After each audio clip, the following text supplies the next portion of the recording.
सखी सहेली।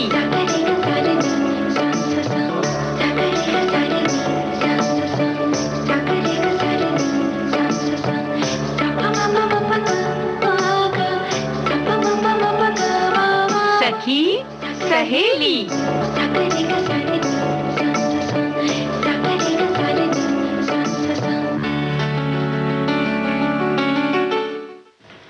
सभी सखियों और सखाओं को रेणु जी आपको मेरा नमस्कार। नमस्कार नमस्कार और सभी साथियों को मेरा भी नमस्कार और स्वागत करते हैं कार्यक्रम सखी सहेली में। सखी सहेली के चौबारे पर हम सब आपका स्वागत करते हैं। हमारे एक साथी ने लिख कर भेजा है भाई। अच्छा तो हम भी उनका स्वागत करते हैं सखी सहेली के चौबारे पर। जी हाँ, और चौबारे पर हम क्या क्या लेकर आए हैं। बिल्कुल, आज हम बात करेंगे अंतर्राष्ट्रीय दिवस के बारे में और अंतर्राष्ट्रीय सहिष्णुता दिवस है ना, के बारे में बात करेंगे और बात करेंगे कि गपशप कितनी खास। क्या बात है, यानी गपशप भी करेंगे बहुत सारे विषयों पर। हाँ।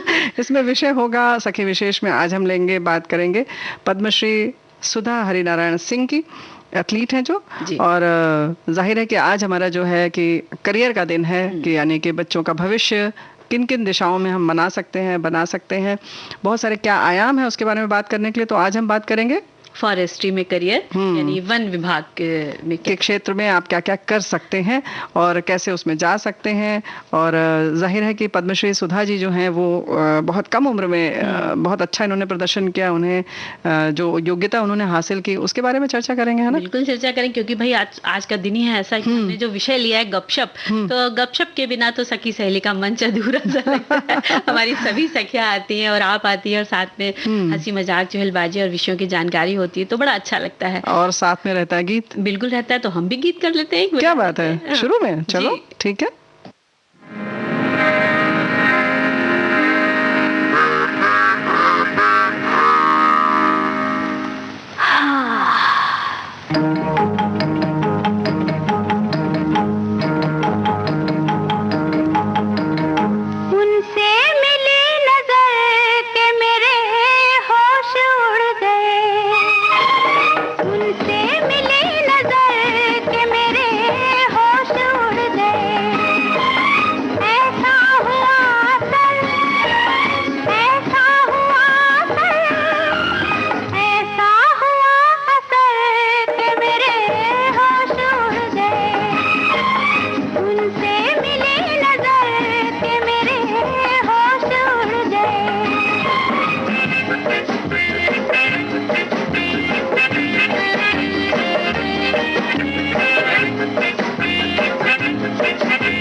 इतनी थी बस खबर के मेरे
वाकई इस गाने को सुनकर के भाई होश उड़ गए। लेकिन फिलहाल हमें तो होश में रहना है ना। रहना क्योंकि आज है अंतर्राष्ट्रीय सहिष्णुता दिवस। जी हाँ। और इस दिन को शुरू करने के पीछे यही प्रमुख उद्देश्य है कि शिक्षण संस्थानों और बड़े पैमाने पर लोगों को ये विश्वास दिलाया जाए कि सहिष्णुता समाज का एक अभिन्न अंग है। जी हाँ। और संयुक्त राष्ट्र द्वारा सहिष्णुता के वर्ष के रूप में चिन्हित होने के बाद से ये दिन मनाया जा रहा है और 16 नवंबर की तारीख को ही चुना गया था क्योंकि ये सहिष्णुता पर सिद्धांतों की यूनेस्को की घोषणा की वर्षगांठ का दिन है। तभी से 16 नवंबर को प्रतिवर्ष अंतर्राष्ट्रीय सहिष्णुता दिवस मनाया जा रहा है। जी हाँ। और हमारे साथी लोग, जैसा कि हर बार होता है, बहुत अच्छे अच्छे कमेंट्स इन्होंने लिखकर भेजे हैं हमारी साथी ने। और आप लिखती हैं कि यूनेस्को ने साल 1994 में महात्मा गांधी के जन्म की 125वीं वर्षगांठ को ये घोषित किया। और ये दिन शांति, अहिंसा और समानता के महात्मा के मूल्यों को प्रोत्साहित करता है। सहिष्णुता और अहिंसा को बढ़ावा देने के लिए यूनेस्को मदन जीत सिंह पुरस्कार वैज्ञानिक सहिष्णुता और अहिंसा की भावना को बढ़ावा देने के उद्देश्य से वैज्ञानिक, कलात्मक, सांस्कृतिक या संचार क्षेत्रों में महत्वपूर्ण गतिविधियों को पुरस्कृत करता है। और 16 नवंबर को अंतर्राष्ट्रीय सहिष्णुता दिवस के अवसर पर प्रत्येक 2 साल में ये पुरस्कार प्रदान किया जाता है। मंजरी। और सहिष्णुता हमारी दुनिया की संस्कृतियों की समृद्ध विविधता है, अभिव्यक्ति के हमारे रूपों और मानव होने की तरीकों का सम्मान है, स्वीकृति और प्रशंसा भी है। बिल्कुल। और ये बात जो घोषणा की गई थी, अंतर्राष्ट्रीय दिवस लोगों के लिए दूसरों के अधिकारों और विश्वास का सम्मान करने और उन्हें पहचान के बारे में समझने और सीखने के लिए प्रेरित करता है। बिल्कुल। और जैसा कि हर बार होता है ना मंजरी, की कोई भी दिवस इसलिए मनाते हैं कि उस दिन उस चीज के प्रति, उस विषय के प्रति या कोई खास स्थान हो या कोई भी संबंध हो, कोई बीमारी हो, उसके बारे में सजग रहे हैं, हम सतर्क रहे हैं और एक बार फिर उस पर विचार करें कि ये है क्या और समाज में इसकी क्या आवश्यकता है और हम क्यों मना रहे हैं। बिल्कुल बिल्कुल। और इस तरह से जब हम बातें करते हैं विषय के ऊपर, तो क्या है, जो नहीं भी जानते हैं उनको भी इन सब चीजों की जानकारी हो जाती है और वो कहीं ना कहीं तो उनके अंदर ये विचार जाते हैं और वो अपने जीवन में अमल करने की कोशिश करते हैं कि हमें एक दूसरे के प्रति कैसा रहना है। जी हाँ। और इसलिए आज के दिन अगर हम बात करें, जैसे सहिष्णुता दिवस है, तो इस दिन चर्चाएं होती हैं, ध्यान केंद्रित किया जाता है कि अनेक प्रकार के अन्याय, उत्पीड़न, जातिवाद या कोई भी हो अनुचित भेदभाव, ये सब जो समाज में हो रहे हैं, उनका जो नकारात्मक प्रभाव है वो कैसे तकलीफ देता है या समाज में कैसे कुरीतियां पैदा करता है, उन्हें कैसे दूर किया जाए, ये ज़्यादा महत्वपूर्ण है। इस पर विचार किया जाता है। और कई जगह, जैसा कि आप सब जानते हैं, कि निबंध प्रतियोगिताएं या वाद विवाद प्रतियोगिताएं, इन सब चीज़ों का मतलब आयोजित की जाती हैं प्रतियोगिताएं। और शिक्षक जो है छात्रों को ये सहिष्णुता, मानवाधिकार, अहिंसा पर केंद्रित मुद्दों को समझने के लिए व्याख्यान आदि भी देते हैं। तो तरह तरह से कोशिश ये की जाती है, पोस्टर्स लगाए जाते हैं और जैसे कि अभी हम चर्चा कर रहे हैं ना, ये भी एक माध्यम है, संचार माध्यम से हम इस तरह से लोगों को जागरूक करने की कोशिश की जाती है। और स्कूल में जैसे शिक्षक करते हैं, बच्चों को बताते हैं, तो जितने भी स्कूल के बच्चे होते हैं तो उनको बचपन से ही सब चीजें पता चलने लग जाती है, तो कहीं ना कहीं उनके जीवन पर असर पड़ता है और वो एक अच्छी राह पर चलने के लिए प्रेरित हो जाते हैं। बिल्कुल सही है। और एक दूसरे का सम्मान, प्रशंसा और सहयोग करना ही तो सहिष्णुता है। ये मानव अधिकारों और मौलिक स्वतंत्रता की रीढ़ है। लोगों में भिन्नता होती है, फिर भी वे समान होते हैं। इसीलिए एकजुट होकर रहने का प्रयास करना चाहिए। और शिक्षा के द्वारा हम एक दूसरे को समझ सकते हैं, जो शिक्षा के द्वारा जो कह सकते हैं कि हम एक दूसरे को समझ सकते हैं। और असहिष्णुता को रोकने के लिए शिक्षा जो है वो बहुत ही अच्छी होती है, उत्तम मानी गई है। सहिष्णुता दूसरों के अधिकारों और स्वतंत्रता के लिए सम्मान है। सहनशीलता नैतिक कर्तव्य ही नहीं बल्कि वर्तमान युग की आवश्यकता भी है। बिल्कुल। सहिष्णुता और अहिंसा को बढ़ावा देने के लिए राज्यों को समानता और बुनियादी मानवाधिकार के लिए जो भी कानून है उनका कड़ाई से पालन हो, लोग उसको अमल में लाएं और दूसरे की भी आज़ादी को समझें। और जाहिर है ना मंजरी, अगर हम सहिष्णु होंगे तभी तुम अपनी आज़ादी अच्छे से उसका आनंद ले सकते हो, नहीं तो हम परेशान हो जाएंगे या तुम परेशान हो जाओगे। तो ये है कि एक दूसरे के से हमारे जो संबंध हैं एक दूसरे पर निर्भर करते हैं, हमारे दूसरे के व्यवहार पर भी एक तरह से चेन बनती जाती है। बिल्कुल। हम अपने बगल वाले के साथ अच्छा व्यवहार करें, वो उसके साथ, ऐसे बढ़ते हुए एक चेन हो जाती, तो एक अच्छे से समाज का निर्माण होता है। बिल्कुल। अगर केवल तुम अगर अच्छा व्यवहार कर रही हो और हम नहीं कर रहे, हम सहिष्णु नहीं हैं, तो कब तक करोगे फिर? मतलब एक गलत धारणा आगे तक जाएगी। हाँ बिल्कुल। तो एक गलत विचार सामने जाएगा और फिर वो भी उसी विचार में उलझ जाएगा। तो एक अच्छे विचारों को, और कहते हैं ना, वर्तुल उसका बनना चाहिए, उसकी लहरें बननी चाहिए और उनका और विस्तार होना चाहिए। बिल्कुल। और हमारा क्या विस्तार होना चाहिए? हाँ, हम समझ रहे हैं, संगीत। जी।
मैं ये गाना बड़ा प्यारा था रेणु जी, बहुत अकेली मत जाइए। और वाकई में अकेली मत जाइए, आप हमको भी ले चलिए, साथ में चलेंगे, कुछ बातें करेंगे। देखो फिर गपशप के लिए तो जरूरी है ना, दो चार लोग हों तब मजा आता है। आत्मा बेचैन हो रही है कि कब हम और आप चलें और दोनों लोग गप्पे मारे। बैठे तो यहाँ गप मारो ना। बिल्कुल मारेंगे, लेकिन अभी हम सोचते हैं श्रोताओं की जो बातें कर लिए जाए ना। हाँ बहुत अच्छा लिखा है इन्होंने। सहनशीलता, क्षमाशीलता, ये दोनों मानव गुण है। आपने दिल से किसी की गलतियों को माफ कर दिया, यानी गलती उसकी न हो तो भी आपने अपने घर परिवार, ऑफिस, स्कूल, देश परदेश कहीं भी उस बात को सह जाएं, तो हो सकता है कि आपको बहुत बड़ा तमगा नहीं मिले, पर आपको आत्मबल जरूर मिलेगा। तो इन्होंने लिखा है क्षमा बड़न को चाहिए। वाकई बहुत कम में आपने बड़ी प्यारी बात कही है। बिल्कुल सही बात है, और क्षमा तो बिल्कुल बहुत अच्छा है, आप मांग भी सकते हैं अगर मंजरी जो ना मेरी तरफ इशारा कर रही है कि क्षमा बड़न को चाहिए, मतलब हम ही क्षमा करें। ठीक है, चलो कर देंगे। बिल्कुल। और देखिए रेणु जी, एक अच्छा कमेंट और आया हमारे पास कि आज अंतर्राष्ट्रीय सहिष्णुता दिवस है। सहिष्णुता अर्थात सहनशीलता। आज के दिन आप कितने सहनशील हैं, अपने मन के अंदर झांक के देखिए, अपना अवलोकन कीजिए, क्योंकि आज के इस युग में कोई भी किसी को किसी की बात के लिए सह नहीं पाता है, किसी के गुणों को, किसी की अच्छी बातों को पचा भी नहीं पाता है, क्योंकि माहौल ही कुछ ऐसा हो गया है। असहिष्णुता और अपने आप को सर्वश्रेष्ठ समझना, किसी की बात ना मानना, किसी की सलाह ना मानना, ऐसे अवगुण हैं जो उसके स्वयं की सहिष्णुता से दूर करते हैं। बहुत अच्छी बात लिख के भेजी है।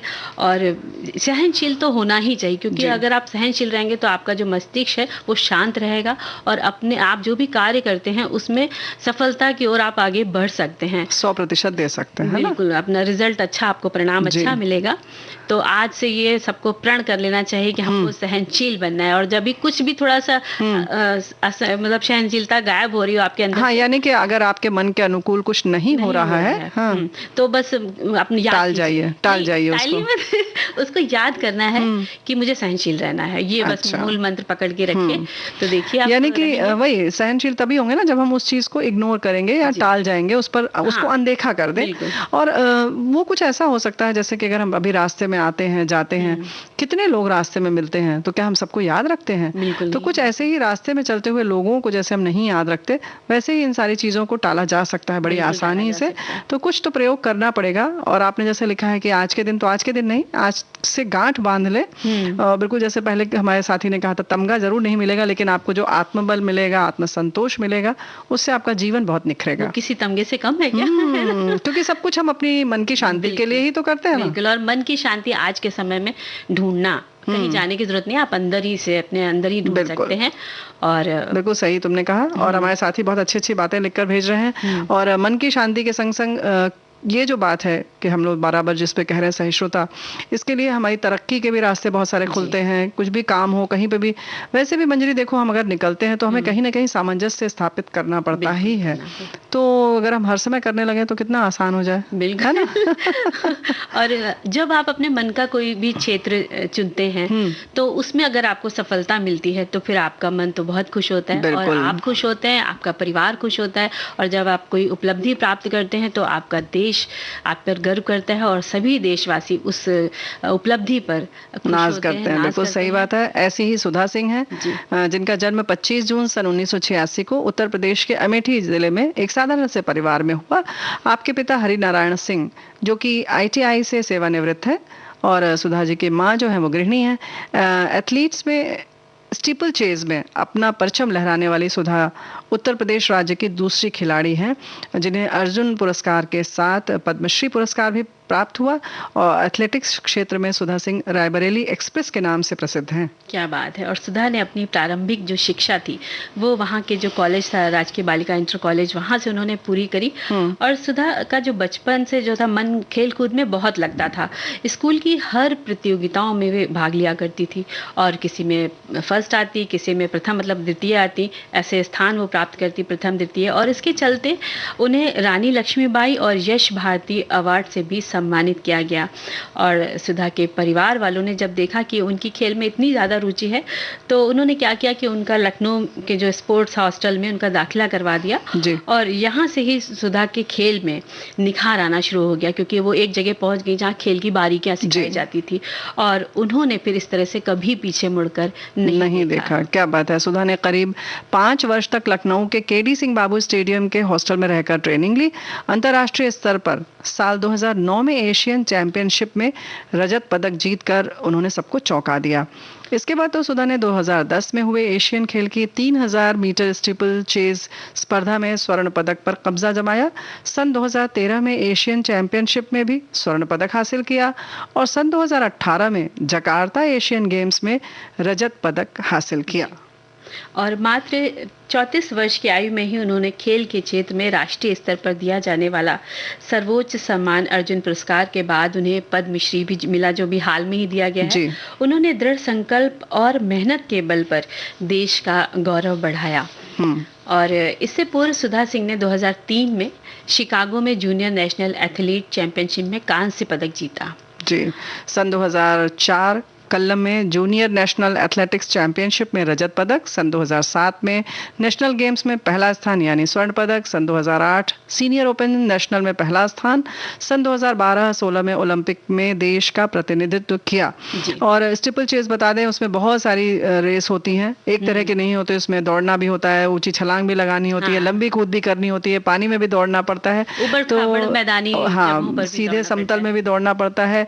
और अगर आपको एक फिल्म बता दें कि पान सिंह तोमर में पान सिंह जो थे वो यही स्टीपल चेज करते थे, अगर आपने फिल्म देखी होगी तो आपको जरूर याद होगा। बिल्कुल। और ऐसी जो प्रतिभावान सुधा सिंह ने अपनी सफलता का परचम लहरा के देश का मान बढ़ाया और साथ में कितनी युवाओं की वो प्रेरणा बनी। बिल्कुल। अगर कहते कि रेणु जी, अगर मन में अटल इरादा हो तो व्यक्ति कुछ भी कर सकता है, लेकिन उसके अंदर जुनून और जज्बा और उसकी चाह होनी चाहिए, जिस चीज को वो पाना चाहता है। निरंतर रात दिन उसी के सपने देखे तो वो एक दिन सपना उसका पूरा हो ही जाता है। सपना देखे लेकिन साथ में प्रयास भी करे, मेहनत भी करे क्योंकि बिना मेहनत और इरादों के कुछ नहीं होता है। और तो सपने देखना ही, आपने बिल्कुल सही कहा, सपना देखें, अभ्यास करें। और साथ में जो आज सहिष्णुता दिवस है, इसलिए इसको जोड़ना बड़ा अच्छा लग रहा है, सामायिक भी लग रहा है मंजरी, कि ये सब के साथ में अगर हमने अपने आप को कहीं और उलझा लिया इस तरीके की समस्याओं में कि छोटी छोटी कहीं कोई दिक्कत हुई, जैसे कि अभी हम बात करें कि वो जैसे छात्रावास में रहती थी, है ना,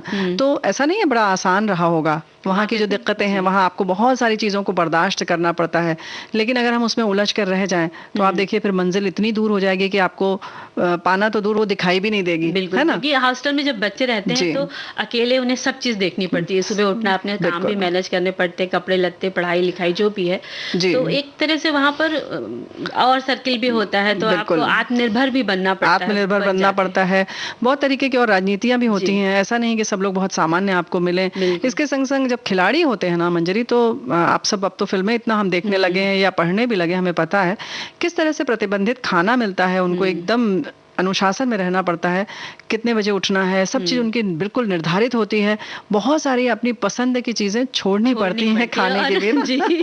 और प्रतिस्पर्धा भी बहुत होती है, तो एक दूसरी जो लड़कियां आपस से प्रतिस्पर्धा करती हैं, तो उसमें आपको अपने आप को बच के भी रहना कि कब वो आपको डाउन करने वाली, गिराने वाली, किसी भी बातों से, चाहे खान पान से, चाहे उठने बैठने से, तो बहुत सारी चीजें ध्यान रखनी पड़ती हैं, बहुत सारी चीजों को छोड़ना पड़ता है, आगे बढ़ना है अगर तो, और उसके लिए सहनशील होना पड़ता है, क्योंकि आज का दिन ही सिखा रहा है। जी हाँ, बिल्कुल सही बात है। तो इस तरह से फिर और क्या सोच रही थी? नहीं, सोच नहीं रहे, बिल्कुल बात सही है कि हर जगह पर सहिष्णुता बहुत आवश्यक है। और सच बात है कि हम सामंजस्य स्थापित करेंगे तभी हम अपने लक्ष्य को पा सकेंगे। और खेल की तो बात हो गई मंजरी, इसके बाद हम बात करेंगे और भी चीज़ों की, गपशप तो करेंगे ही, लेकिन करियर की भी बात करेंगे, लेकिन उससे पहले गीत सुन लेते हैं, है ना।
तो भूल भुलैया में ले चल रही हो तुम। बिल्कुल। आज मंजरी पता नहीं किस मूड में हो। बस अच्छे से मूड में है। देखिए अच्छा। अभी हम आपको सैर कराते हैं जंगलों की। ऐसा? वहाँ और वहाँ पर बहुत सारी चीजें। वही तो मैंने कहा, भूल भुलैया तुमने पहले कह दिया। वैसे भी जंगल में जाओ तो कहीं ना कहीं गुम होने का डर रहता है। एक पेड़ से दूसरे पेड़ से तीसरे पेड़ तक कहाँ पहुंच जाए, किधर नदियां आ जाए, झरने आ जाए, और कहाँ छुपे हुए रेणु जी झाड़ी के पीछे जानवर बैठे। तो इन सब से हमें संभल के रहना पड़ता है, संभल के रहना पड़ता है। लेकिन पर्यावरण की अगर जब बात आती है तो वनों का इतना महत्व है। जैसे हम अगर सोचते हैं ना कि हम पौधे लगा लेंगे, तो ऐसा नहीं है। वन वन होते हैं, जंगल जंगल होते हैं, उनका ये कहीं से भी स्थान, ये व्यवस्था नहीं है इसकी दूसरी की हम नहीं कर सकते, क्योंकि वो हजारों सालों में बड़े होते हैं और किस तरह से जमीन को पकड़ते हैं। बिल्कुल। और उनके फलों के बीज गिरते, वो अपने मन मर्जी से जहाँ गिरते हैं वहां पर वो पनप जाते हैं। बिल्कुल सही। तो जब वो बारिश के मौसम में वो फिर उन्हें पानी मिलता है, वो फिर से हरे भरे हो जाते हैं। लेकिन हमारा भी कुछ कर्तव्य होता है कि हम उन जंगलों के रखरखाव के बारे में ध्यान दें, और वहाँ के जो पशु पक्षी हैं उनके बारे में भी हम ध्यान दें। तो जो एक करियर की बात हम लोग लेकर चलें कि यानी कि इस पूरे वन जो है वो अपने आप में एक पूरा विभाग है, और उसमें तरह तरह से नौकरियां भी हैं, और बढ़ती हुई पर्यावरण की समस्याओं के कारण इनको सुरक्षित रखना तो बहुत जरूरी है, जिस पर हम चर्चा कर रहे हैं। और इसके वो बचाने के लिए ट्रेंड प्रोफेशनल जैसे कि forestry specialist, forestry management expert और फॉरेस्ट ऑफिसर्स की ज़रूरत पड़ती है। यानी वन अधिकारी जो होते हैं उनकी बहुत आवश्यकता होती है। इन्हें एक खास तरीके से प्रशिक्षण दिया जाता है। ये जंगल के कोने से वहाँ रहने वाले प्राणियों से परिचित रहते हैं, एक एक कोने से उन्हें परिचय रहता है, वहाँ की वनस्पतियों से, मौसम से। और ऐसे में आज इस करियर की मांग तो है ही, और इसमें खास तौर से वनों के रखरखाव पर ध्यान दिया जाता है। बिल्कुल। और फॉरेस्ट्री में करियर बनाने के लिए न्यूनतम डिग्री 10+2 फिजिक्स, केमिस्ट्री और बायोलॉजी होना बहुत ज़रूरी है। जो विद्यार्थी हैं वो बीएससी फॉरेस्ट्री का कोर्स करने के बाद forest management, commercial forestry, forest economics, would science and technology, wild life science, veterinary science आदि के कोर्स कर सकते हैं। बिल्कुल। बीएससी यानी कि बैचलर इन साइंस के बाद एमएससी, मास्टर्स कर सकते हैं। आसानी से प्रवेश मिल जाएगा अगर नंबर अच्छे हैं। मास्टर्स डिग्री के बाद आप चाहें हमारे विद्यार्थी तो एमफिल कर सकते हैं, या शोध कार्य भी कर सकते हैं, यानी पीएचडी कर सकते हैं। ऐसे बहुत सारे संस्थान हैं जो PG diploma in forest management भी कराते हैं। जी।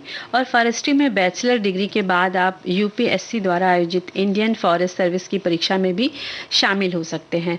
और कुछ प्रमुख कोर्स हैं, जैसे बीएससी इन फॉरेस्ट्री 3 वर्ष का जो होता है, एमएससी इन फॉरेस्ट्री 2 वर्ष का, बीएससी इन वाइल्ड लाइफ 3 वर्ष का होता है, MSc in would science and technology 2 वर्ष का कोर्स होता है, और PG diploma in forest management ये 1 या 2 वर्ष का वर्षीय पीएचडी इन फॉरेस्ट्री 3 वर्ष का कोर्स होता है, जो आप जानकारी लेकर के जिसमें आपको जाना है उस तरह से आप उसको कर सकते हैं। बिल्कुल। आईएफएस यानी इंडियन फॉरेस्ट सर्विस के लोगों का काम जो है वो जंगल की देखभाल, नए नए लगवाना और वनस्पतियों को लगवाना, पौधे लगवाना, पेड़ पौधों की नई प्रजातियों की रक्षा करना। यूपीएससी हर साल जुलाई में आईएफएस एग्ज़ाम आयोजित करती है, और इस परीक्षा के लिए प्री, मेंस, इंटरव्यू 3 चरण जैसे होते हैं। बाकी उसमें होते हैं संघ लोक सेवा आयोग की जो परीक्षा जैसे होती है वैसे ही होती है। और आईएफएस परीक्षा में चयन के बाद सबसे पहले फॉरेस्ट रेंज ऑफिसर के पद पर आपकी नियुक्ति हो जाती है। और कुछ पद और भी हैं जिन्हें आप समझ सकते हैं और अपनी रुचि के अनुसार भी उन्हें चुन सकते हैं, जैसे फॉरेस्ट रेंजर है, वाइल्ड लाइफ जर्नलिज्म का है, एनवायरनमेंट रिसर्चर है, जू क्यूरेटर है, और डेंड्रोलॉजिस्ट, ये जो पेड़ पौधे के वैज्ञानिकों के अध्ययन के लिए स्पेशलिस्ट तौर पर जाने जाते हैं। इनका काम पेड़ों का जीवन चक्र, ग्रेडिंग या क्लासिफिकेशन, मेजरिंग और रिसर्च करना होता है। यानी कि अलग अलग पेड़ों का उनकी उम्र तक ये लोग पता कर लेते हैं अगर पढ़ाई कर लेते हैं तो। जी। और इसके अलावा इथनोलॉजिस्ट जो होते हैं वो वनों में जैव संपदा में होने वाले परिवर्तन और उनकी कार्य प्रणाली का स्टडी करते हैं, जो इथनोलॉजिस्ट होते हैं। और एंटोमोलॉजिस्ट और सिल्वी क्लचरिस्ट आदि पद होते हैं।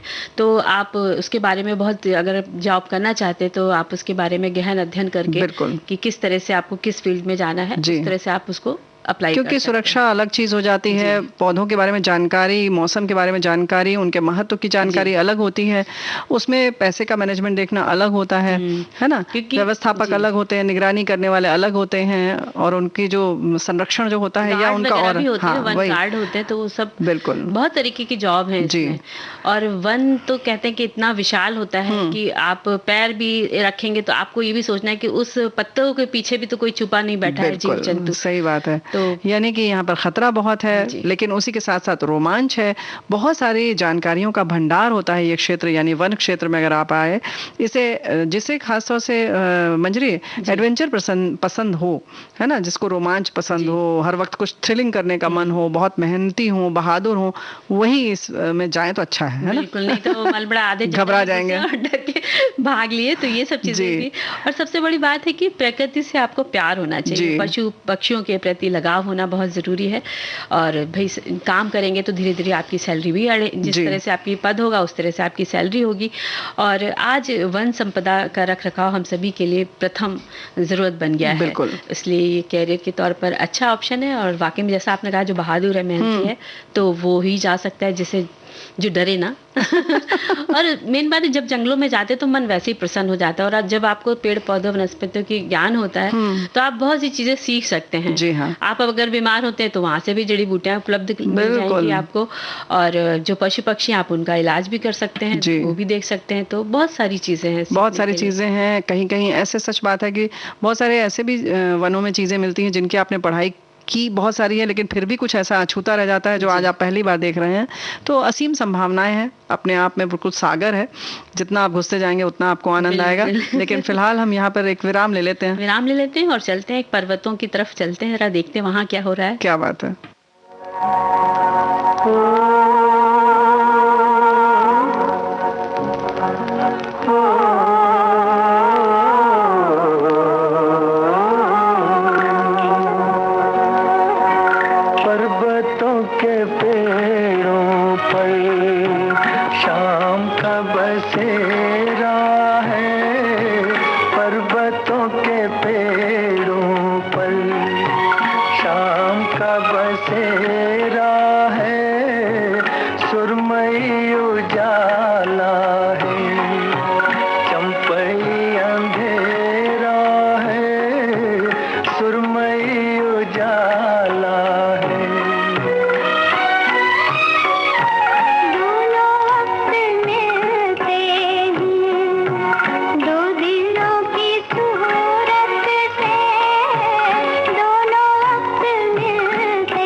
पर्वतों के पेड़ों पर। तो पर्वतों के उस पर जो भी था सबने सुना। तो बस ऐसी ही बातें होती हैं जब इस जंगल के एरिया में पर्वतों पर चले जाते हैं। जी हाँ, बिल्कुल सही बात है। लेकिन हाँ, कुछ लोगों को जंगल पसंद आते हैं, कुछ को सागर, किसी को पर्वत, किसी को बर्फ, तो किसी को झील नदियाँ और किसी को खिली हुई धूप। जी है ना। तो ये तो अपनी अपनी तो भाई खिली हुई धूप का अपना ही मजा है। हाँ, लेकिन सब जगह थोड़ी सर्दियाँ हैं। जहाँ सर्दियाँ है वहाँ पे धूप अच्छी लगती है, क्योंकि धूप में बैठकर तो बस गपशप की जाती है। घंटों पता नहीं चलते कहाँ निकल जाते हैं। बिल्कुल सही है। और वैसे तो बिल्कुल सही तुमने कहा कि सर्दियों में खास तौर से जब दोपहर में हम लोग बैठते हैं और साग साफ करना हो या मटर छीलनी हो, हरी मटर, स्वेटर बुनना हो, दाल चुनना हो, इस तरह के काम जब बैठ के घर वाले साथ में करते हैं, अड़ोसी पड़ोसी आ गए, अपने आंगन में चारपाई डाल ली, दलान में डाल ली, तो वक्त का पता ही नहीं चलता है। सारे आपका काम हो गया। और कभी कभी स्वेटर बुनते हुए सबसे मजा आता है कि फंदे भी उल्टे सीधे हो जाते हैं, गिर जाते हैं। बिल्कुल सही बात है। सेफ्टी पिन लगा के उसे रोक रही है। जी हाँ। तो और इन्हीं गपशप में क्या होता है कि एक दूसरे से वो बुनाई के तरीके भी पूछ लेती, डिजाइन भी पूछ लेती, बिल्कुल। दो फंदे उल्टे दो सीधे डाल करके ऐसे करके डिजाइन बना लेना। तो ये जो मतलब एक दूसरे से बात करते करते जानकारियां भी बहुत मिल जाती, बिल्कुल नया भी आपस में सीख जाते हैं। उसके साथ साथ जैसे तुमने कहा कि ये सारे काम बड़े आसानी से हो जाते हैं, नहीं तो बड़ा मतलब कहना चाहिए बोझिल सा हो जाता है। अकेले आप बैठ के बुनाई कर रहे हैं तो केवल हाथ चलाना है, उसमें बहुत ज्यादा दिमाग नहीं लगाना है, तो फिर लगता है कि कुछ कुछ मनोरंजन होता रहे, है ना।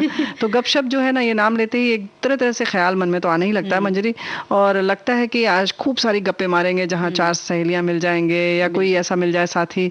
लेकिन गप कितनी खास जिंदगी के लिए होती है, ये सोचना बड़ा जरूरी है। और गप करने में जो मजा आता है वो किसी और चीज में नहीं आता है। और वैसे भी जैसे हमने पहले भी कहा कि अकेले तो हो नहीं सकती, बिल्कुल अकेले नहीं हो सकती, या तो 2 हो 3 हो 4 हो, और ज्यादा बड़ा ग्रुप हो 6-7 का तो और मजा आता है, फिर कुछ नहीं समझ में आता है। ये बात भी सही। जब 2-4-10 लोग बात करते हैं ना, तो आपस में 2 ही लोग एक दूसरे की सुनते हैं बस, और बाकी अपनी लगे रहते हैं, वॉल्यूम पे वॉल्यूम बढ़ता चला जाता है। तो उसमें भी अक्सर ऐसा होता है कि 2-2 के जोड़े बन जाते हैं और 2-2 अपने अपने हिसाब से बना लेते हैं और अपनी अपनी बातें करते रहते हैं। तो कुछ इस तरह से गपशप होती रहती है। गपशप जो होती है उसका अपना मजा तो है ही। बिल्कुल, और साथ ही जब साथ हो तो गपबाजी का मजा भी दुगना चौगुना हो जाता है। और लेकिन जो आजकल जो गपशप है ना, वो रेणु जी कहीं थोड़ी सी गुम सी होती जा रही है, बिल्कुल और सही। कहना चाहिए कि वो लुप्त सी हो रही है, और हम सब बहुत उसको मिस करते हैं कि उस गपशप को, क्योंकि सब इतने बिजी हो जा रहे हैं, आधुनिक दुनिया की तरफ भागे जा रहे हैं, काम धंधे पे या मोबाइल पर ही लगे हुए हैं, इस तरह से भी हो जाता है। और एक हम सखिया हैं जो यहाँ बैठकर कम से कम कुछ गप्पे तो मार ही लेते हैं, है ना, गपशप कर लेते हैं। और गपशप करना जो है वो तमाम तरीके की रेणु जी बुराइयों से भी बचाता है। कैसे? इससे तनाव मुक्त हो जाते हैं पहली बात तो। दूसरे की बुराई करके नहीं, दूसरे की बुराई नहीं, दूसरे के बारे में बात कर रहे हैं। आप बुराई के लिए उसको सोच के करेंगे तो वो गलत है। आप बात जरूरी नहीं कि अगर हम जब बात कर रहे हैं तो आप ये सोचें कि हम बुराई ही कर रहे हैं, है ना। आप एक आम बात कर रहे हैं, साधारण सी बात कर रहे हैं, उसके बारे में हालचाल बता रहे हैं, जिसे कह सकते हैं, तो उससे तनाव मुक्त हो जाते हैं। जैसे कि लेकिन मंजरी ऐसा नहीं होता है फलां के घर कौन आया, फलां के घर आज क्या बना, वो सब भी तो होता है। वो सब भी होता है, तो वो सब तो परपंच में भी आ जाता है। गपशप भी हो रही है, लेकिन वो परपंच का तरीका हो गया उसका। और जब जैसे कोई समस्या आती है तो क्या होता है कि जब आप किसी से बात कर लेते हैं तो आप तनाव मुक्त हो जाते हैं, हल्का महसूस करने लग जाते हैं। और गपशप में यही फायदा होता है कि आप सुख दुख एक दूसरे से बांट लेते हैं। जी हाँ। और वैसे बात बिल्कुल सही है कि मन की, जैसे तुमने कहा, कुंठाएं निकल जाती हैं, तो धीरे धीरे जैसे कि जो अकेले रहते हैं उन्हें अवसाद होता है, वो ये संभावना जीरो हो जाती है जब हम कुछ लोग बैठ के दिल हल्का कर लेते हैं। हमारे एक साथी ने जैसे लिखा है संदेश में ना कि मैं बिल्कुल अकेली हूँ, मैं कैसे गपशप करूँ, तो मैं सखी सहेली के साथ बैठ जाती हूँ। तो भाई आपका स्वागत है और बहुत बहुत प्यार आपको कि आप इस तरह से हमारे संग समय गुजारती हैं। और एक साथी ने और लिखा है कि वो मतलब उनके दुकान पर 2 सखियां चली आ रही थी शॉप के लिए, लेकिन वो बातों में इतनी मगन थी, गपशप कर रही थी कि 40-50 कदम आगे चलेगी। फिर उन्हें याद आया कि अरे मुझे तो इसी शॉप पे आना था, वापस लौटी। चलो ये अच्छा हुआ, नहीं तो अगर ट्रेन में हुए तो पता लगा आप अगले स्टेशन तक पहुंच जाएंगे जाएंगे और फिर आपको किसी और ट्रेन से वापस आना पड़ेगा, है ना? और जैसा आपने भी बताया कि कुंठाएं निकल जाती जी हैं, हाँ। तो गपशप, कभी कभी गपशप करने से क्या होता है कि एक दूसरे को हम सतर्क कर जाते हैं, कोई बिल्कुल। समस्या आने वाली होती है, आगाह कर देते हैं, और आने वाले संकटों से भी किसी हद तक ये गपशप है वो बचा लेती है हमको। देती है। जी। और एक जो डॉक्टर है उन्होंने कहा था कि अगर दिल जो है वो दोस्तों के सामने खोलोगे तो कभी औजारों की जरूरत नहीं पड़ेगी। क्या बात है, यानी डॉक्टर को नहीं खोलना पड़ेगा दिल। हाँ। तो एक तरह से अच्छी बात है जी। कि भाई दोस्तों का साथ मिले और गपशप का चौबारा हो तो बड़ा मजा आता है फिर। और जब गपशप होती है तो चाहे वो जैसे कहते हैं ना, पहले के समय में होता था कि गांव या शहर हो, किसी भी जगह हो, तो बड़े गली मोहल्ला है, जैसे चौबारा है, छज्जे हैं। अच्छा, पहले तुम जैसे बोल रहे हो ना आजकल गुम सा हो गया, तो पहले ऐसे जैसे छज्जे होते थे तो एक दूसरे से ऐसे जुड़े रहते थे कि आप दूर से बात कर लेते थे। अब आप कपड़े बदलें, कंघी करें, तब किसी के घर जाएं ठीक से, है ना? फिर उसमें औपचारिकताएं आती हैं कि अच्छा चाय नाश्ता भी रखना है, तो आदमी भी मनाता है, ना आए तो अच्छा है कोई, है ना? और पहले की छतें जो एक दूसरे के साथ मिली होती थी, तो मालूम पड़ा छत के एक तरफ वो खड़े, तो हम बस खड़े, बिना किसी बिना किसी रोक टोक के बातें चल रही, घंटों समय बीत रहा है, तो उसमें भी बड़ा दिल सुकून में मिला। इसलिए सुकून होता था ना मंजरी, क्योंकि उस समय फिर आपको ये औपचारिकताएं नहीं होती थी कि अब इनको पानी पूछें कि शरबत पूछें कि चाय पूछें, और चाय के संग नाश्ता क्या लाएं, तो वो अगली गप का विषय हो जाता था। बिल्कुल। और हम भी सोच रहे हैं कि अब अपनी गपशप के बीच में एक गाना सुन लेते हैं, फिर हम लोग गपशप कर लेते हैं। बिल्कुल बिल्कुल।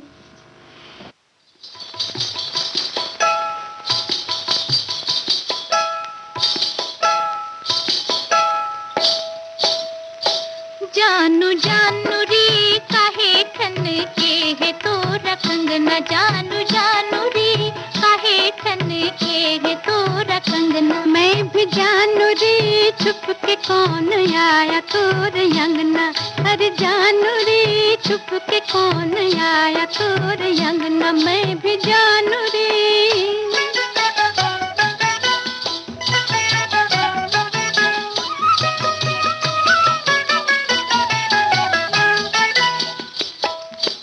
पीपल की छैया तले बत्तियां बनाए के, पीपल की छैया तले, पीपल की छैया तले बत्तियां बनाए के, भोले भाले दिल को ले गया उड़ाई के सखी जानू रे। झूमे है काहे तोरा झुमका, सखी जानू रे झूमे है काहे तोरा झुमका। मैं भी जानू रे छुप के कौन आया तोरे अंगना, जानू जानू रे काहे ठन के है तोरा कंगना। मैं भी जानू रे छुप के कौन आया तोरे अंगना।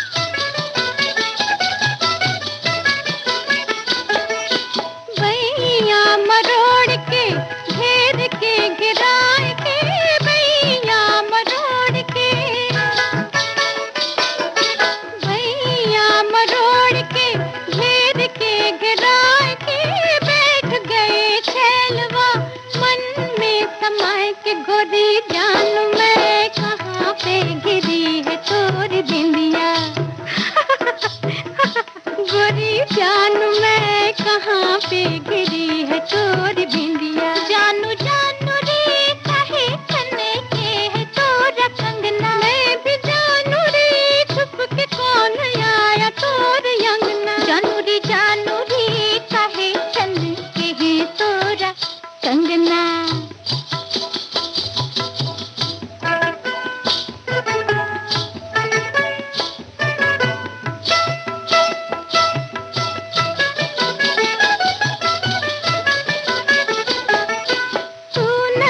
किसी से मैं भी ना कहूँगी, मैं भी ना कहूँगी। अच्छा तू बन जा तू उनकी, मैं उनकी रहूँगी, उनकी रहूँगी, मैं उनकी रहूँगी, उनकी रहूँगी। कोई क्या करे बजे जब पाँव की,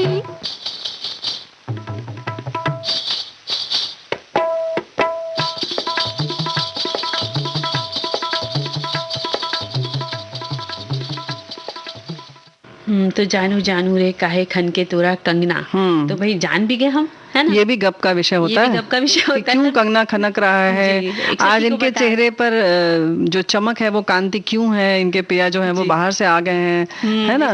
तो इस तरीके की हाँ मतलब चेहरे से पता चल रहा है कि बहुत खुश हैं या मायके जा रही हैं, मायके से आ रही हैं, ऐसे बहुत सारी चीजें हैं, गप का विषय हो जाती हैं, है ना, हो जाती है। और देखिए हमारे जो साथी हैं जी, क्या लिख कर भेजा है कि महान दिमाग विचारों पर चर्चा करते हैं, औसत दिमाग घटनाओं पर चर्चा करते हैं, छोटे दिमाग वाले लोगों की चर्चा करते हैं।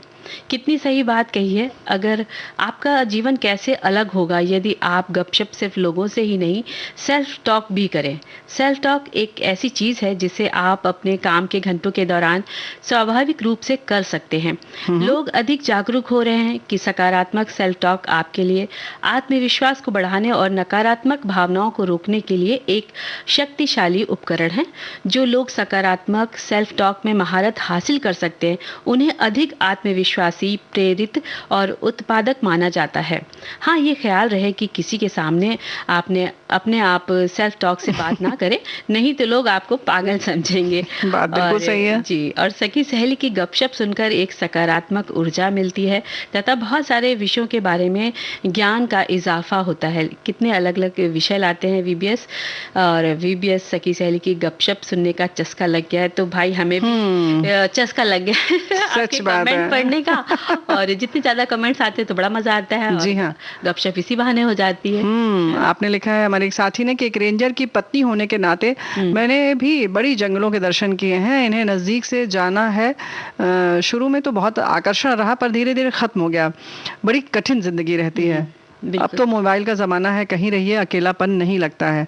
बहुत सही आपने बात कही कि कोई भी चीज़ एक सीमा तक ही अच्छी लगती है। और ऐसे ही जैसे कि गपशप की बात हुई, जैसे कि उन्होंने बताया ना कि दुकान से आगे चले गए, तो भाई ऐसा ना हो कि इतनी गपशप आप करें कि आपका जो कोई सामान किसी दुकान पर छूट जाए या आप अपना जो गंतव्य स्थान है वो छोड़कर आगे कहीं चली जाए, है ना। जी बिल्कुल, और आगे बिल्कुल नहीं बढ़ना चाहिए। और इसी के साथ एक खबर थी जो आप पढ़ने वाली थी, है ना। जो हम गपशप की बात करेंगे या उससे पहले कुछ और जो नहीं, गपशप की बात इसलिए करना बड़ा जरूरी है क्योंकि अक्सर जैसे कि इन्होंने लिखा जो उस पर हम थोड़ा सा ये कहना चाहते हैं कि दिमाग की बात नहीं है इसमें। इन्होंने लिखा औसत दिमाग वाले जो होते हैं, ऐसा नहीं होता।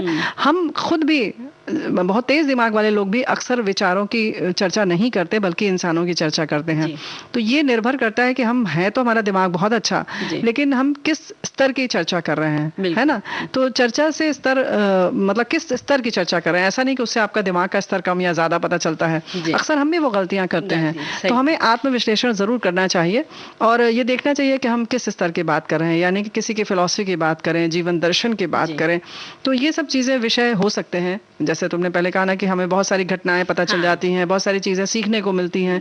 और खासतौर से अगर हम बहनों की बात करें तो जब हम गपशप करने बैठते हैं बहुत सारे व्यंजन पता चल जाते हैं एक दूसरे के, है ना। बिल्कुल। या घर में रख रखाव रखना है कोई चीज तो भाई समझ में नहीं आ रहा है, बहुत सारे कपड़े हो गए, कहाँ दें, किस जगह दें। उन्होंने कहा अरे हमने भी दिया है, चलो चल के दे कर आते हैं, है ना। और इसी तरह बहुत सारी वो जैसे आप कपड़ों की बात करी तो बहुत सारे कपड़े हो जाते हैं जो सिलने के भी रहते हैं कि भाई इसको कैसे सिला जाए, या नया आपके पास कपड़ा है आपको सिलना नहीं आ रहा है तो आप एक दूसरे से पूछकर भी सिलाई कटिंग कर सकते हैं। जी हाँ। तो या आपको कोई बहुत सारी चीजों की दुकानें, आप नई जगह आते हैं तो ये जो गपशप करने बैठते हैं तभी पता चलता है कि कहाँ सब्जियां अच्छी मिलती हैं, कहाँ टेलर अच्छा है, कहाँ पर आप कपड़े सिलवा सकते हैं, कहाँ से आयरन करवा सकते हैं। तो ये सारी चीजें भी इसीलिए हैं। रेनू जी, इसी के साथ साथ तो बच्चों का भी विषय होता है ना। कि भाई बच्चे को, छोटा बच्चा है, उसे कोई प्रॉब्लम है, समस्या है, तो आप अपने साथ वाले से पूछ सकते हैं कि तुम्हारे बच्चे में क्या था, मेरे बच्चे में ये समस्या है। तो वो एक दूसरे को जो घरेलू उपचार भी होते हैं वो भी बता देते हैं। और साथ में जैसे नन्हा सा आपका शिशु है तो उसको सर्दी से बचाव कैसे करना है, या मालिश की बात होती है कि मालिश कैसे करें, किसी को कभी कभी नहीं आता है बिल्कुल तो वो बता देती है। कोई मालिश वाली नहीं मिली तो एक दूसरे को बता देती है कि भाई ऐसे हाथ करो, ऐसे पैर को करो। तो वो सब चीजें भी गपशप के दौरान आप अच्छे से पता कर सकते हैं। बिल्कुल। अरे गपशप से तो ये बहुत जबरदस्त पता चला कि एक ट्रेन में ऐसे ही लोग सफर कर रहे थे और दो स्त्रियां थी, वो आपस में बात कर रही थी। गप करते करते उन्होंने बताया अरे तुम कहाँ जा रहे हो, उन्होंने कहा भाई ये ट्रेन जहाँ जा रही है वहीं हम भी जा रहे हैं। उन्होंने सब बता दिया कि बेंगलोर तक जा रही है। उन्होंने कहा अच्छा बेंगलोर तक तो हम भी जा रहे हैं। फिर उन्होंने बताया किस जगह रहते हो, तो उन्होंने बता दिया कोरमंगला ऐसी एक जगह बताई। अच्छा फिर कौन सी सोसाइटी का नाम बताया। फिर किस फ्लोर पर रहते हो, तो फ्लोर भी एक ही था, बिल्डिंग भी एक ही थी। तो सब कुछ एक निकल रहा था, मकान नंबर भी एक ही निकला। तो पड़ोस में एक व्यक्ति बैठे थे, उन्होंने कहा कि मतलब कमाल है, आप लोग एक घर में मतलब लगभग वही है या आजू बाजू घर होगा, मुझे समझ नहीं आ रहा है। वैसे तो बातचीत से लग रहा है कि आप एक घर में रहती हैं, तो फिर आप लोग को पता कैसे नहीं? बोले नहीं, हम लोग सास बहू हैं, हम लोग समय गुजार रहे थे अपना। ये भी अच्छा तरीका है गपशप का। मैंने सोचा ये आपने अच्छा किस्सा सुनाया, तो हम सोचने लगे ऐसा तो नहीं वो पड़ोसी हो। नहीं, उन्होंने बोला नहीं, हम सास बहू हैं, एक साथ रहते हैं, थोड़ा समय गुजार रहे थे, गपशप कर रहे थे। तो उन्होंने, महिलाओं के पास बहुत अच्छा है। हाँ, तो ये भी सीखने वाली बात है ना, देखो। बिल्कुल तरीका अच्छा है कि आप बोर नहीं हो सकते। वाकई इतना मजेदार किस्सा था। तो बोर ना होने की बात पे हमें गीत सुन ले क्या? हाँ बिल्कुल सुन लेते हैं।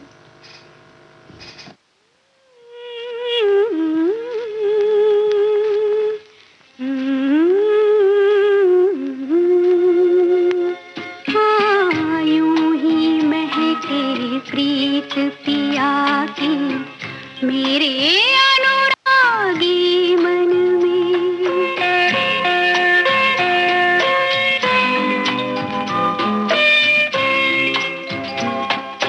रजनी गंधा फूल तुम्हारे महके यूं ही जीवन में, हाँ यूं ही महके प्रीत पिया की मेरे अनुरागी मन में।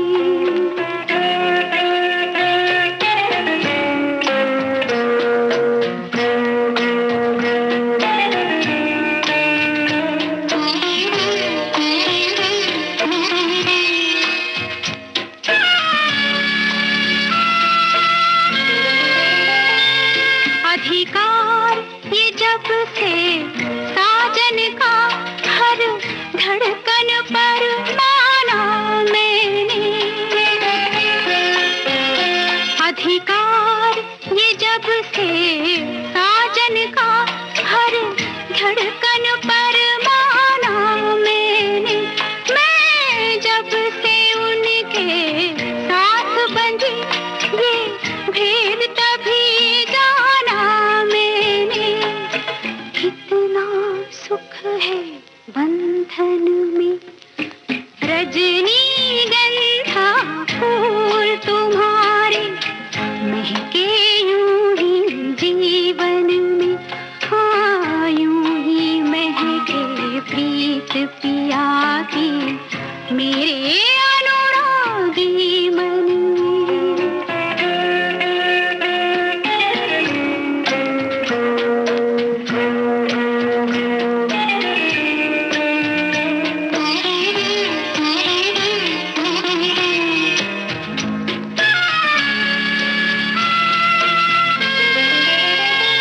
हर पल मेरी इन आँखों में बस रहते हैं सपने उनके, हर पल मेरी इन आँखों में बस रहते हैं सपने उनके, मन कहता है मैं रंगों की एक प्यार भरी बदली बनके बरसूं उनके आंगन में, रजनी गंधा फूल तुम्हारे महके यूं ही जीवन में, हाँ यूं ही महके प्रीत पिया की मेरे अनुरागी मन में। रजनीगंधा, इस फिल्म का ये गीत हमने सुना ना मंजरी, और ये यही सच है पर आधारित है, और ये बहुत अत्यंत लोकप्रिय आपकी रचना, और हमारे श्रोता समझ रहे होंगे कि हम बात कर रहे हैं मनु भंडारी की। और एक लेखिका या लेखन का जो होता है ना, ऐसे ही खुशबू की तरह उनकी सारी कृतियां हमारे साथ रहती हैं, रचती हैं, बसती हैं। और 1974 में रजनीगंधा फिल्म को सर्वश्रेष्ठ फिल्म का पुरस्कार भी प्राप्त हुआ था। और इनकी और भी जो रचनाएं हैं, आपका बंटी जो 1971 में लिखा गया, ये उपन्यास विवाह विच्छेद की त्रासदी में पिस रहे एक बच्चे को केंद्र में रखकर लिखा गया, बहुत लोकप्रिय हुआ। एक इंच मुस्कान 1962 में बहुत लोकप्रिय हुआ। महाभोज जो 1979 में उपन्यास नौकरशाही और राजनीति में व्याप्त भ्रष्टाचार पर लिखा गया, वो भी काफी लोगों को पसंद आया। और ऐसा नहीं लगता कि बहुत विषय, वैसे देखने में सुनने में ऐसा लगता है कि बहुत नीरस सा होगा, लेकिन आपकी लेखन शैली इतनी प्रभावशाली है कि वो अपनी छाप छोड़ती है। और कल आपने इस नश्वर संसार को अलविदा कहा है, मनु भंडारी जी। और आप हिंदी की सुप्रसिद्ध कहानीकार थी। मध्य प्रदेश में मंदसौर जिले के भानपुरा गांव में जन्मी मन्नू का बचपन का नाम महेंद्र कुमारी था। और लेखन के लिए इन्होंने मन्नू नाम से अपना चुनाव किया और उन्होंने एमए तक की शिक्षा पाई और वर्षों तक दिल्ली के मिरांडा हाउस में अध्यापिका रही। और धर्मयुग में धारावाहिक के रूप से प्रकाशित उपन्यास आपका बंटी से लोकप्रियता प्राप्त करने के वाली मन्नू भंडारी विक्रम विश्वविद्यालय उज्जैन में प्रेमचंद्र सृजन पीठ की अध्यक्षा भी रहीं। और लेखन का संसार उन्हें विरासत में मिला। उनके पिता सुख संपत राय भी जाने माने लेखक थे। जी हाँ, जन्म हम बता दें कि 3 अप्रैल 1931 को हुआ था। इन्हें बहुत सारे सम्मान भी मिले। वैसे इन्होंने एक बात और बता दें कि नाटक भी लिखे हैं, बिना दीवारों का घर 1966 में। तो इस तरह से आपकी लेखन शैली बहुत प्रभावशाली रही। और मनु भंडारी जी की अगर बात करें तो सबसे पहले आपका बंटी लोगों को तुरंत जबान पर आ जाता है जैसे ही इनका नाम आता है ना। हिंदी अकादमी पुरस्कार, दिल्ली का शिखर सम्मान, बिहार सरकार, भारतीय भाषा परिषद सम्मान, कोलकाता सम्मान, और इसके साथ साथ अन्य सम्मान भी आपको मिले जैसे और राजस्थान संगीत नाटक अकादमी का व्यास सम्मान और उत्तर प्रदेश हिंदी संस्थान द्वारा उन्हें पुरस्कृत भी किया गया। तो इस तरह से एक महान लेखिका मनु भंडारी जी थी। तो इन्हें हमने याद किया और ये गीत सुनाकर एक तरह से कहना चाहिए कि एक श्रद्धा सुमन हमने अर्पित किया उन्हें। और हम उन्हें शत नमन करते हैं जी कि इतनी अच्छी थी हमारे जो इस संसार से चली गई। तो जब भी ऐसे महान शख्सियत जाती हैं तो कहीं ना कहीं उनके पीछे उनकी यादें हमसे जुड़ जाती, उनकी कहानियां हैं, नाटक है। तो बस ये कि हम उनको पढ़ें, उनको समझें कि उनका लेखन कैसा था और उनसे हम कुछ ना कुछ सीख सकते हैं। उनके लेखन से ज्ञान आगे बढ़ के हम उसको भी कुछ अपने जीवन में उतार सकते हैं, उनकी कही हुई बात। हाँ, क्योंकि जैसे कि विवाह विच्छेद पर जैसे ये है आपका बंटी, तो ये सिर्फ ऐसा नहीं है, लगता है जैसा कि बच्चा आपसे बात कर रहा है, उसकी मनोदशा को दर्शाता है ये जो इनका है उपन्यास। इसमें आप समझ सकते हैं। तो फिर जो भी इस तरह से अगर विच्छेद होने वाला होता है तो आप उसको पढ़कर ये समझ सकते हैं कि आपको करना है या नहीं करना है ना। सही बात है। इस तरह की बातें समझ में आ जाती किसी कहानी हम उपन्यास वगैरह पढ़ते हैं तो वो बिल्कुल अंतरात्मा तक झकझोर के रख देते हैं। इतना अच्छा लेखन होता है उनका कि हमारी जिंदगी के कई सारी समस्याओं को वो कहीं ना कहीं हल कर देते हैं अपनी कहानियों के द्वारा। ऐसे ही आपने और भी कहानियां लिखी हैं, एक प्लेट सैलाब, मैं हार गई, 3 निगाहों की एक तस्वीर। तो इस तरह से और भी तमाम रचनाएं हैं। आप हमारे साथ इस तरह से सुगंध की तरह रहेंगी। हम इन्हें याद करते हैं और नमन करते हैं। इसी के साथ विदा लेते हैं, आज कार्यक्रम समाप्त करते हैं। तो रेणु चतुर्वेदी और मंजरी वर्मा का नमस्कार।